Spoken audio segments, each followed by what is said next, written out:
গতকাল আমার সাংবাদিক বন্ধুরা, আমি এখানে এসেছিলাম, আমাকে জিজ্ঞাসা করছিলেন, আমার বিধায়ক সাহেব সঙ্গে ছিলেন, ব্লক সভাপতি ছিলেন, যে কালকের মঞ্চে কাকে দেখা যাবে। তাদের উদ্দেশ্যে একটাই কথা বলবো, ভাই এটা নানুর, এটা নানুর।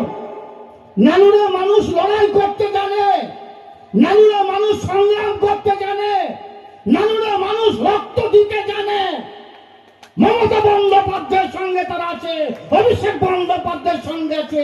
কে স্টেজে এলো কে এলো না এটা ম্যাটার আমাদের কাছে করে না, এটা আমাদের কাছে কোনো বিষয় নয়। আমরা লড়াই করেছি, সংগ্রাম করেছি, রক্ত দিয়েছি।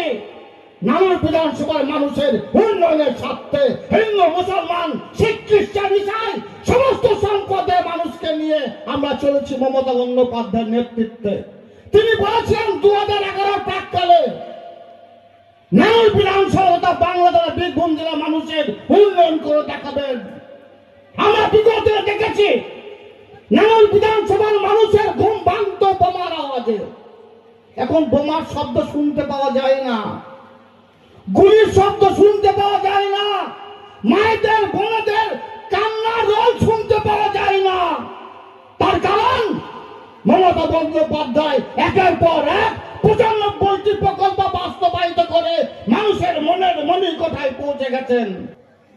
84,000 ভোটের ব্যবধানে বিরোধীকে পিছিয়ে রেখেছেন। মানুষ লাইন দাঁড়িয়ে ভোট দিয়েছে, নিজের ভোট নিজেই দিয়েছে। আবার 26-এ নির্বাচন আসছে।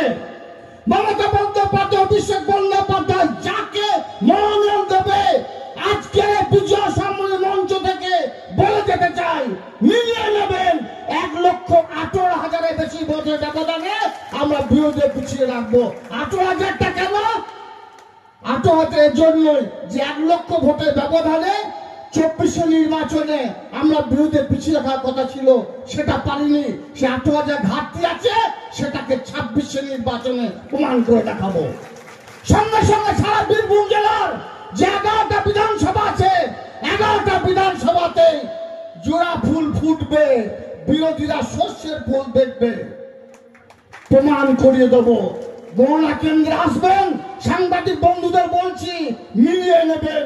এটা কাজল শেখ বলছে, শহীদ পরিবারের সন্তান বলছে, এটা শহীদদের পরিবার থেকে বলছি। কারণ শহীদদের রক্ত হয়নি কে ব্যর্থ, হবে না কেউ ব্যর্থ। কি বেঁধে দেওয়া হলো এই বিজয় সম্মেলন থেকে? লিড নয়, 1,18,000 ভোটে নানুর বিধানসভা থেকে আগামী দিনে যিনি বিধায়ক হবেন তাকে জেতাবো। আপনাদেরকে বলছি গণনা কেন্দ্রে আসবেন, মিলিয়ে নেবেন। 1,18,000-এর বেশি ভোটের ব্যবধানে বিরোধীকে পিছিয়ে রাখবো। মানুষ লাইন ধরে ভোট দেবে, নিজের ভোট নিজে দেবে এবং আমার নানুর বিধানসভার 2026-এ নির্বাচনের বিধায়ক বীরভূম জেলার যে 11টা সিট আছে সর্বাধিক ভোটে বিরোধী পিছিয়ে রাখবে এবং সেটা 1,18,000-এর বেশি ভোটের ব্যবধানে জিতবে।